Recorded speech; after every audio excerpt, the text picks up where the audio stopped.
Good evening. Welcome to WSBI, your resource for success podcast program, where you get to meet inspiring women-owned businesses from across the country. And now, for your host, Kimberly Macklemore.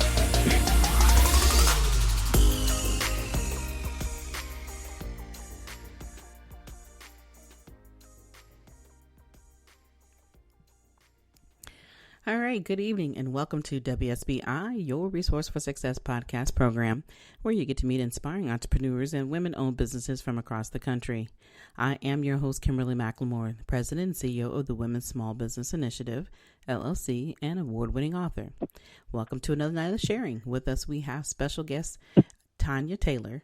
Tanya Taylor is the founder of Grow Your Wealth, teaching professionals and small business owners how to build a 6 or 7-figure retirement by learning how money works. She is a CPA and holds an MBA in strategic management. Tanya has spent her entire career on Wall Street working or overseeing some of the largest banks and insurance companies worldwide. She has also spent the past 20 plus years teaching financial literacy.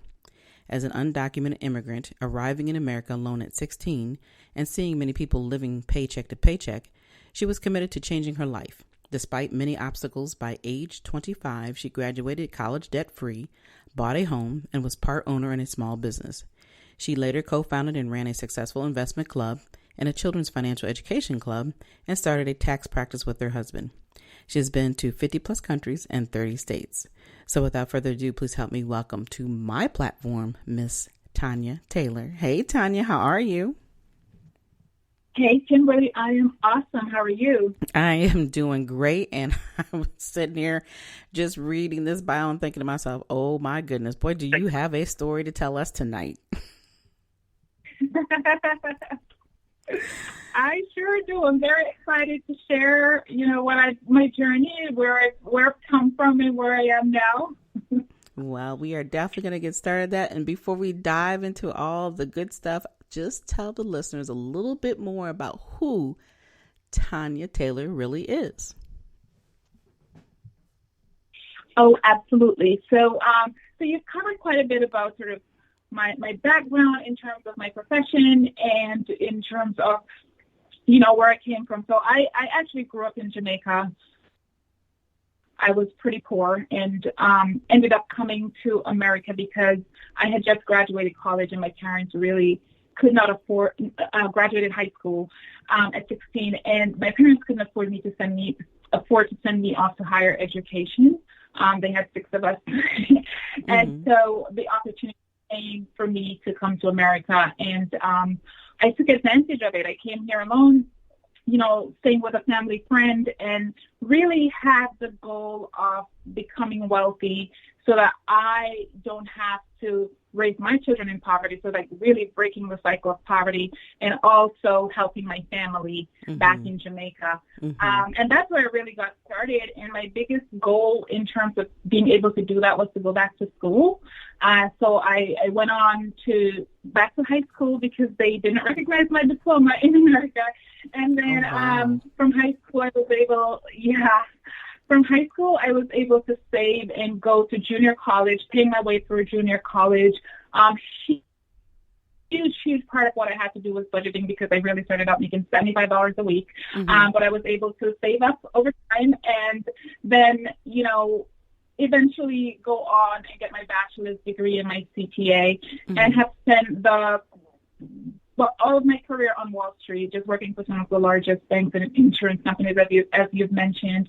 But my real passion has always been helping others to understand personal finance because there is such a lack, especially in the Black community. Yes. And so as I learned about personal finance, I aligned myself with different organizations and started to teach people personal finance as well.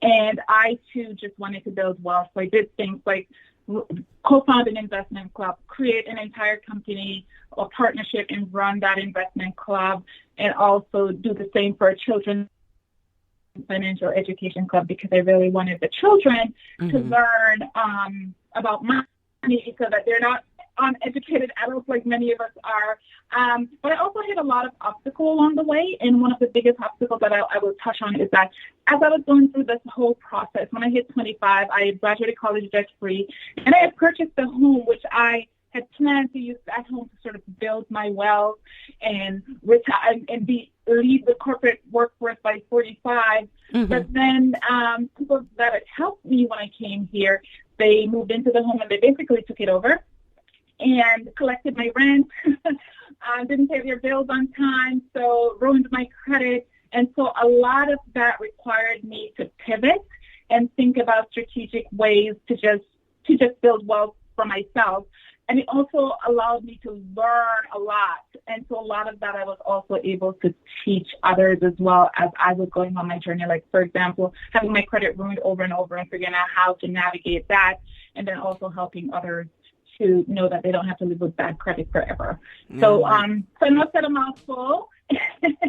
and So I'm going to stop you right there because I want to take all the information that you just shared, a lot of great information. So what we're going to do is we're going to break this down a little bit and we're going to go through it and dissect it because, girl, you have a lot of good information that really people need to hear.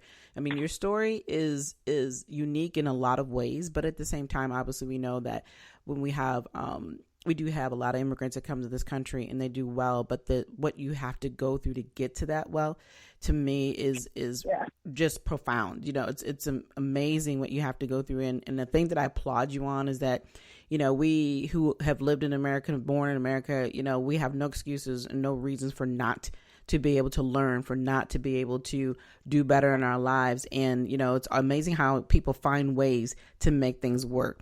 So, you know, I definitely have to applaud you on that. And I'm sure your family is extremely proud of you for everything that you've accomplished, and had to be very scary to come here at age 16, literally, and just be like, oh, I'm going to be living with some friends and then I'm going to go from there. But the thing that really stood out to me too, that you said that you had finished high school at 16 in Jamaica, but that was not accepted here in America. So you literally had to go back to high school and finish high school again.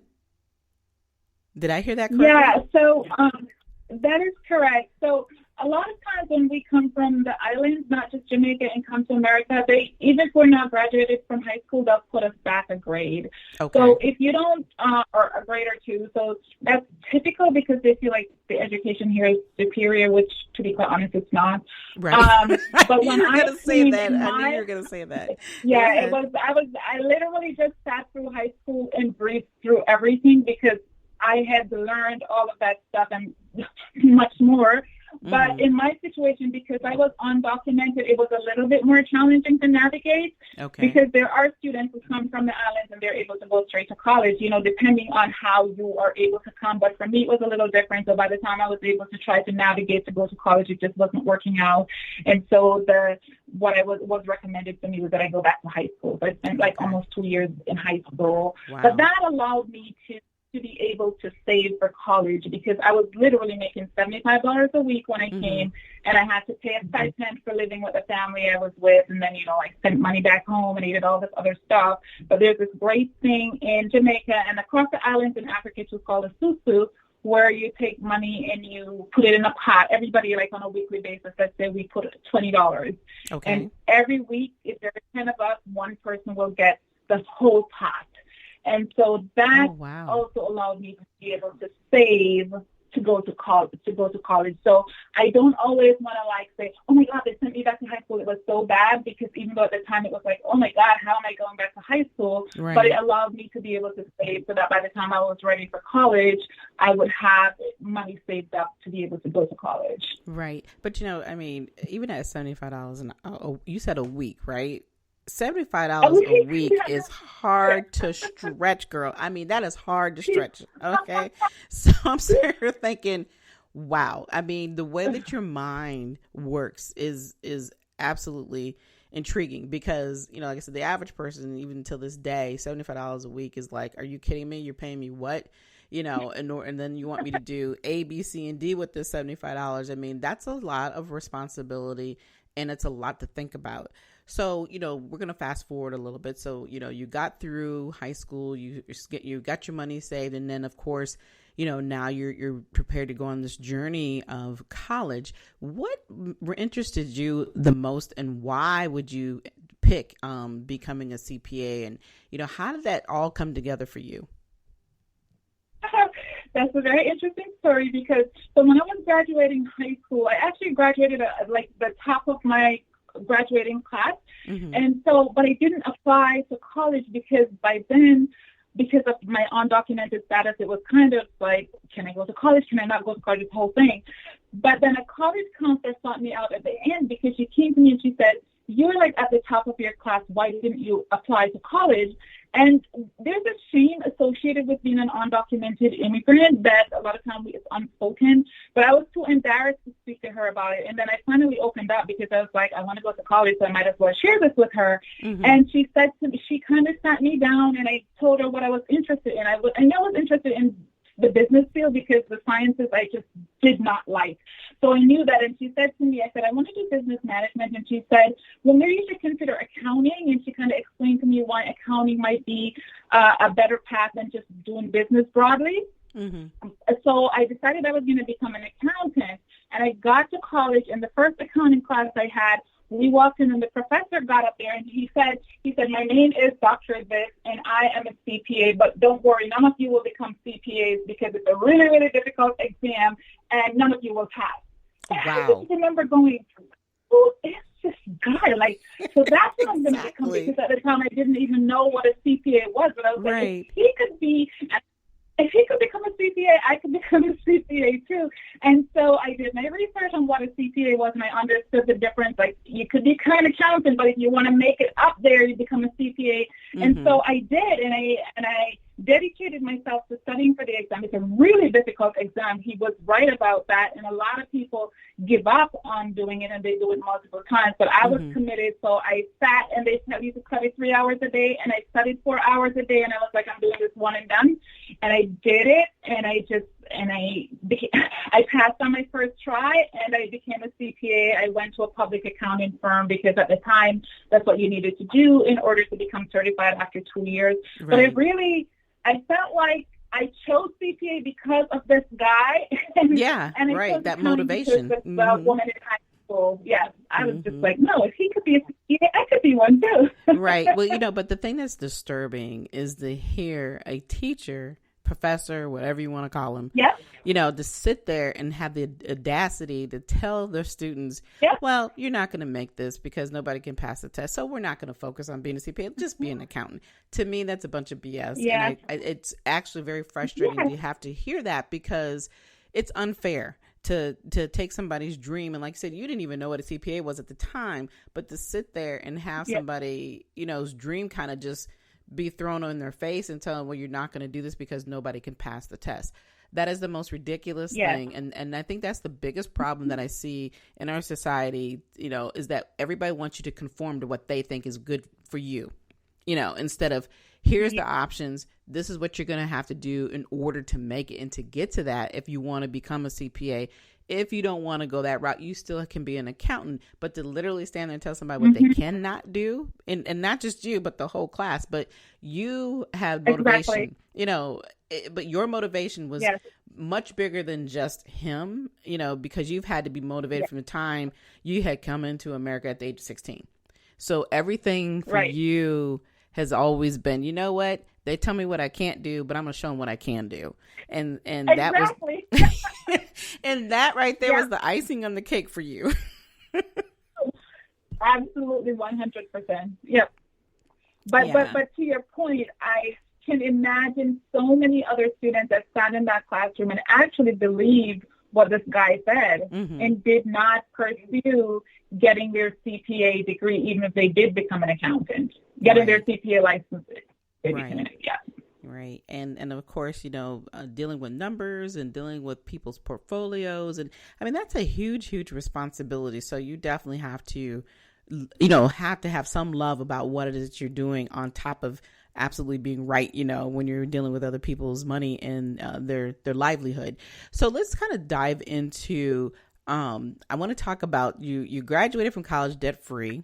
How did you handle that? And then let's talk about the house, because I heard some snippets of what you said about how the things that you learned, and I think that's a very huge lesson. But talk a little bit about how you got through the college, and then you graduated, obviously debt free. How did that work for you? Yeah, so I started out making $75, as I mentioned before. And I had a budget. I've always had a budget since I came to this country, and I still have a budget now. And so when I stopped making $75 a week and I started making $140, I pretended as if I was still making $75 a week. Mm-hmm. And so I would always save. So I always saved. But when I was 22 to 23, I did a course, and I ended up getting a job paying me $40,000 a year. And at that age, I was actually still living with a family. Okay. And so what I did was I pretended as if I was making like $200 a week or something. I saved most of the money I was earning. Mm-hmm. And so I was able to use that money to finish off college without having to take out a loan. And then I had enough money to actually invest in starting a small business as well as to purchase a home. So that's how I was able to do it, because even though I was making $40,000 a year, I was pretending as if I was making like $10,000 a year, and just really doing the minimum, and then putting a little vacation in it, because by then I was like, I believe in enjoying life and, not waiting for a certain finite date. So I also started to do a vacation and things like that too. But the thing that I like what you just said is that you made a certain amount of money, but you lived as if you weren't making that money. And the thing that stands out the most is that you understand budgeting. And that's where most people don't, even to this day, they don't, if you were to ask one person probably right now, and you ask them, well, do you know what your budget is? What is your budget? What is your bills in your own household? It's amazing how many people cannot answer that question, and that's the foundation. Right. Exactly. You're absolutely right. It's a foundation. And the problem is because, like you say, people live paycheck to paycheck. They don't look at the fact that the same things that you're doing from paycheck to paycheck, it doesn't change. Those bills are always going to be there. But for some reason, some people have this mindset of, you know what, I may pay, this bill because we're going to rob Paul to pay Peter this week because I want to go get this, this item right here. Yeah. So budgeting is extremely huge, and you have had many businesses, and you've had the opportunity to talk about financial education. Talk a little bit of snippet about the importance of financial education. Ooh, you just put me in a soapbox. So, I do feel like, we all talk about, it's not taught in colleges. It's not taught in high school, which is true. So it's one of those things that we have to actually go and seek out. And I just think it's so important for various reasons. But the reason why a lot of people are in debt who are making six figures and multiple six figures is because they don't really have the basic financial knowledge. And I was so serious when I said budgeting is the foundation, because if you don't know what you have coming in and what you have going out, you don't know how much you should be saving unless you're someone who makes like hundreds and hundreds of thousands. And even those people, because a lot of times what happens is the more we start making, the more our tastes change, and so we're spending more now. And then if we don't have a budget to start out, a lot of times we end up spending more than we're making, so we continue that paycheck to paycheck cycle, even when we're making multiple six figures. Right. So for me, like, financial education is so critical, because if I can get through to someone like, hey, let's start with the foundation and get your budget together, because that's going to help you to not have a whole host of bad debt. And then if you have this extra cash and you can start investing it, then that investment is going to grow over time, and that's how you build wealth. And I mean, just the basics of let's start at budgeting and let's move from there, because I know what generally happens is that if you start with someone with just budgeting and they realize the possibilities that their income can allow them to have, then they almost automatically start thinking differently about what they could use their money for and what their money could look like in 5, 10, 15, or 20 years. Exactly. And so that's why I think financial education is so important. And to even drill down a little bit further, I think that, and part of the reason why I started a children's financial education club was because I felt like if I could get children early and help them to understand just simple basics of how you spend your money and why it's important not to get into debt and how to budget. Like my children have had to create budgets since they were before they reached 10 years old, they have to create budgets and be able to understand that money doesn't grow on a tree, right? Right. And that's right. And even if your parents are giving you money, it's coming from somewhere. Exactly. Where does that fit in the equation? So even for children, I think it's so important because then they start thinking differently. And I could go back to my children who you will hear, like my daughter say, I can't buy this because I have to put money aside for that. And this is things that they've been doing since they were probably younger than 10. And if we have that kind of just, it becomes almost like a normalized conversation to just say, you know what? I'm not going to spend this because if I do, I won't be able to get access to this or I'm going to have too much debt. And then my credit's going to be ruined. So if we start normalizing just basic things, I think that we won't have a country where people are completely in debt and we're in a pandemic and we don't have $400 in our emergency fund. Exactly. But, we all know that in this country that, debt is what runs the country, right? It's like if you didn't have these people who make these mistakes and don't understand, everything would be perfect. Well, we know that's never going to happen. So the reality is that, you have to, like you said, to keep teaching, starting them young. I believe, from the time they come out of the womb, you literally have to talk about everything that we didn't want to learn or didn't know about when we were coming up because, our parents were protective. There's certain things that they didn't think that we needed to know. But the reality is today is that these kids have to know everything. I always tell people it's never too soon to teach them about business. It's never too soon, like you said, to teach them about money and budgeting. All of that is important because there may not be a time where, that they want to go work for somebody else. They may come out saying swinging. And a lot of these kids are doing that today. A lot of these generations, their thought process is changing and it's different. Like, I'm not going to college and spending, 4 years and then have to pay back all this money and come out and can't even get a job. I mean, that's the reality of what we still see today is that people are thinking differently.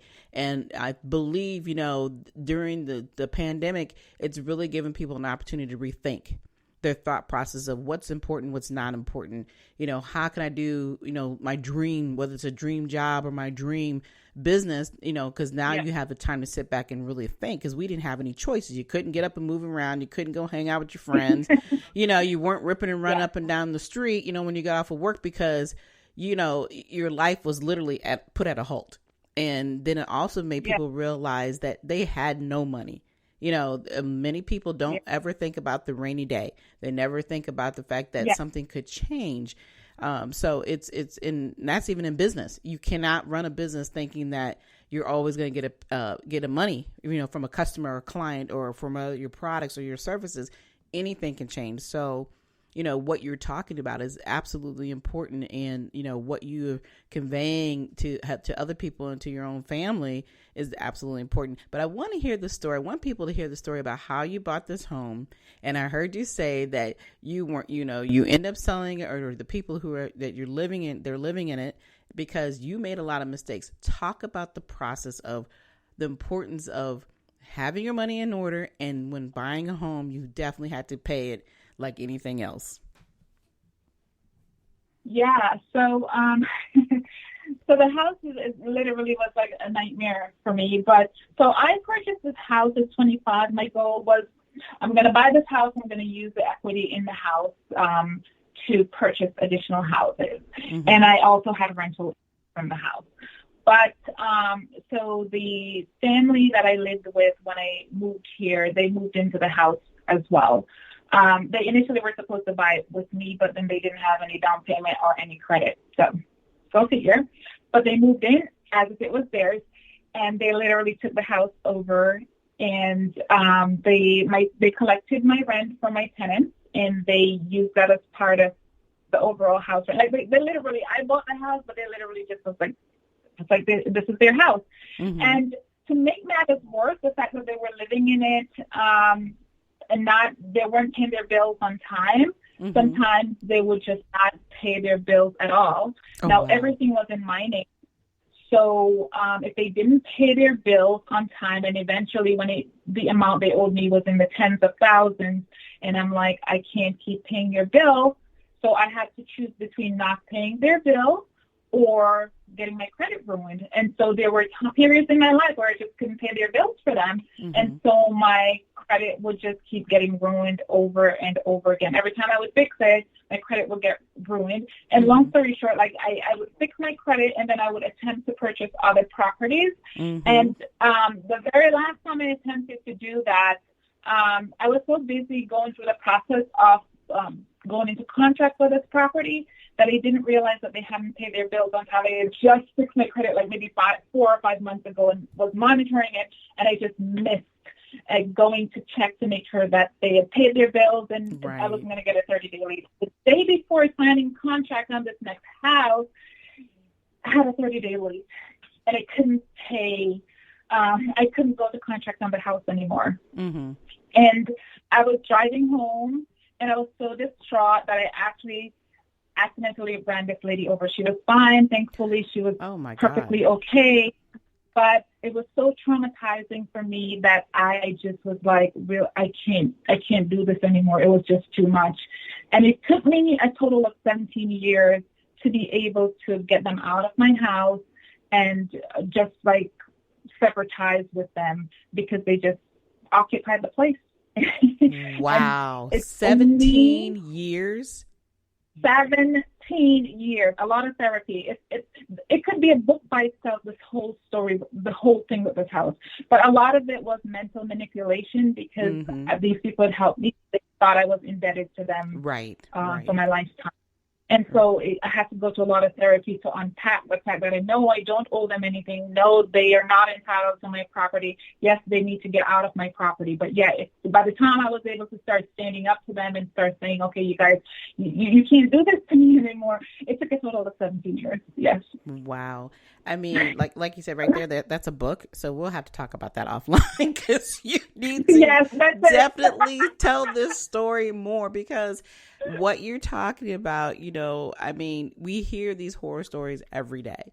And the lessons that you learned out of that, I mean, you're trying to do something good. You had the right concept when it came to wanting to buy a property, having the rental piece of it, looking at the wealth, that you could have had from that and being able to buy other properties. Your concept was absolutely right. But the end result of having people that you don't really know well, and then having to not know that their history of not paying bills was not good. I mean, all these amazing lessons that were in that. But the part that hurts me the most is that, first of all, it drove you crazy. You could have killed somebody in the process, after you hit the lady. That whole traumatizing piece right there was enough to be like, oh my gosh. But then have to think 17 years of having to get these people out of your home that you're paying for, that you were kind enough to say, look, this is an opportunity for you. Basically, you're telling them, don't screw it up. Well, they didn't care. They literally became what they call squatters. They literally became squatters at that point. So, definitely an amazing story. But this is important because it really goes back and it ties back to exactly what you were talking about when people not knowing their budget, when people not paying their bills properly. And even if they had the money, they didn't care. They figured, like you said, that you owed them. And the reality is you didn't owe them, but it was a lesson that you had to learn and look where it taught you and look where you're at today. So let's move forward to today. Talk about what you still do and the importance of everything, wrap it all up in a pretty package for us now, because we've heard dramatized. I'm totally dramatized at this point. So it's time to move off of that because I'm like, wow, your story is incredible. But let's move forward because you obviously have moved forward with all of that and you're doing incredible things. So Tanya, tell us a little bit about what you're doing today. Yeah, so I teach professionals and small business owners really how to ditch that debt and create their own 6 and 7-figure retirement income because, and just by really understanding how money works. And that came from the fact that, I have been teaching people personal finance for years and years and years, but as a professional and having many friends in the corporate world, one of the things that is very obvious and apparent across even my friend groups is that there isn't that knowledge about personal finance. We all start pretty much at the same place in our careers. I have built a 7-figure retirement income despite all of the things that have happened to me. Mm-hmm. But I see friends and I see colleagues who they have no idea what's inside of their retirement portfolio. They're in a lot of debt. They don't know how to invest. Just like, I shouldn't say basic because it's not basic, but to me it just seems like second nature things that we should be doing that we're not doing. And so, as I was thinking about a couple of years ago, I was thinking about what's my next move? What do I want to do? It was a no-brainer to me that I wanted to teach people how to build their own 6 and 7-figure retirement so that they realize that it's not something that is as difficult as they think. Right. A lot of times people think of $1 million, like I can't reach $1 million, but it's not as hard when you have the right tools in place. And so I created a financial education platform that teaches people exactly how to do that, how to start from the foundations from budgeting or, start with shifting their mindset actually, and then move to budgeting and then managing their debt so that they are getting rid of all of the bad debt, the consumer debt that consumes our lives, and then learning how to build different streams of income through investing. A lot of people that I know in their 30s have their retirement plans and fixed portfolio making 2%, 3%, but inflation is 7%, 8%. So they're actually losing money every year. But they have this fear that they can't do it alone. Just recently I was on a call with someone and the person was saying, well, everybody has their niche. So I'm not going to go out and invest on my own because I can give the money to someone who understands it. But the reality is that a financial planner is going to charge you a lot of fees. Mm-hmm. And even if you're going to pay a financial planner, you should have an idea of where they're putting your money, perhaps even just a general idea of what does that look like from you? Let me have an understanding of this so that I know that it makes sense for me. So I feel like financial education awareness is really critical, and that's my goal. I want to create a tribe and teach people how they can grow their wealth. I start with 6-figure because a lot of people can't see beyond 6-figure, but really to 7-figure because there is the potential to be able to do that, and it's not as difficult as people believe it is. Mm-hmm. Well, yeah, like I said, you definitely have the tools and the resources to do that. So that part is not an issue. And the stories you can tell these people, they should be listening all day. Okay. If they learn nothing else, okay, is understanding the importance of, like you said, personal financing and budgeting. Even if they don't take that huge leap, just to know where they're at. And I mean, that's better than nothing because the biggest problem is that we see people do nothing. And I think that's the most important thing that people can even learn out of this conversation that we're having tonight. So, we're definitely, past our 30 minutes, but this conversation has been phenomenal. But before we leave, Tanya, you can share anything that you would like to share in reference, if you have any events coming up or if you have any courses that you want to talk about. And of course, please let us know how we can get a hold of you for anyone who may be interested in what you have to offer. Sure. So I actually have a free course that people can take to just understand a little bit better about what's the starting point to growing their 6 or 7-figure retirement income.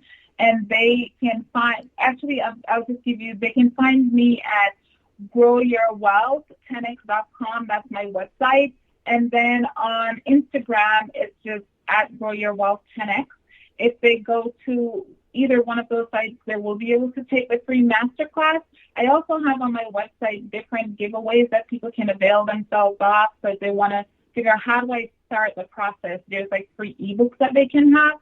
And then on Facebook, I would love for you guys to join my community. It's called Tanya Taylor CPA, Grow Your Wealth Community.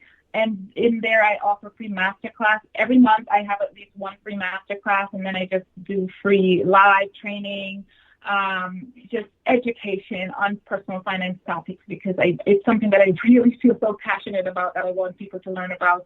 And I mean, I do offer different programs. So once people get into my ecosystem, you know, depending on what they are looking for and what their needs are, we could figure out what would make sense for them. But it's really, really critical for any one of you that are out there listening that if you don't have your finances in order, at least start with a baseline of budgeting. If you have negative credit, return your credit, because that's also not very difficult. And managing your debt, and then after that you just start learning to invest. I don't want to make light of it, but it's actually, once you get into the shift in your mindset that this is something that you can do, the whole process becomes pretty easy for you to be able to start doing and do it in a very confident way. All right. Well, we definitely heard it live from you. And Tanya, before we leave off, again, I just want to say thank you so much for coming on tonight. Tanya, have brought just a wealth of information and a hell of a story to tell. So I'm just like, oh my gosh, we're definitely going to have to keep in touch and talk more, because I love your story. And, you know, I'm hoping that people actually learn and understand. And like we talked a little bit before we even got started tonight, that, you know, the importance of really, truly being authentic and really making people realize that there's the good and the bad and ugly of everything about how we get into business and why our stories are important and how it has pushed us to where we're at today. So before you go, Tanya, do you have any last words for our listeners? Well, first I wanted to say thank you so much for having me on your platform. And for the listeners, I just want to say, hey, if you haven't taken a personal finance course, go and take my free class. You will get some nuggets out of it. And just take charge of your finances and start baby steps. If you need to just start at, I need a spreadsheet to create a budget, just start doing that. And if you need that spreadsheet, you can reach out to me and I can give you a free basic spreadsheet that you can start with. All right. Again, that is great information. And again, I do appreciate you coming on and spending some time with me, Tanya. And for the listeners, I'm telling you guys, if you missed this, go back and listen to it again and again and again till you understand the importance of, you know, why you need to have a budget, the importance of building that retirement, because that is something that we don't talk enough about and aren't prepared enough especially in our Black communities, how important it is that we do these things. And even though we're consistently talking, and once you have that conversation, you have to put in the time and the effort in order to make it work.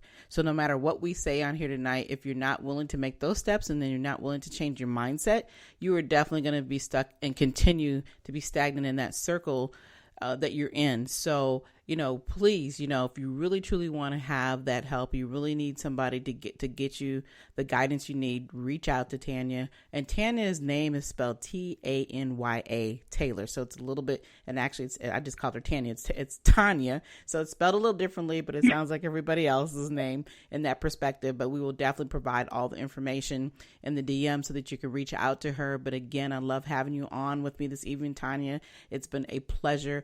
And for everyone else, you know, like I said, get yourself prepared. Start thinking about your dreams. If you want to talk about your dreams, please reach out to me anytime at Kimberly at WSBILC@gmail.com, and let's have that chat so we can turn those dreams into your goals. And of course, if you want more of your resource for success, we do accept monetary donations to support the podcast, and you can send that through Cash App, PayPal, Good Pods, Tip Jar, or go directly to the website at www.WSBILC.com.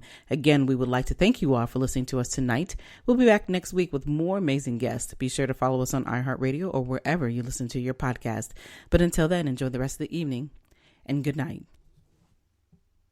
Good night, everyone. We will be back next Thursday evening at 7 p.m.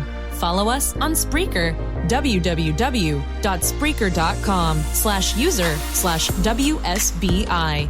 View our new WSBI website anytime at www.wsbillc.com and on Facebook, Twitter, YouTube, LinkedIn, and Instagram.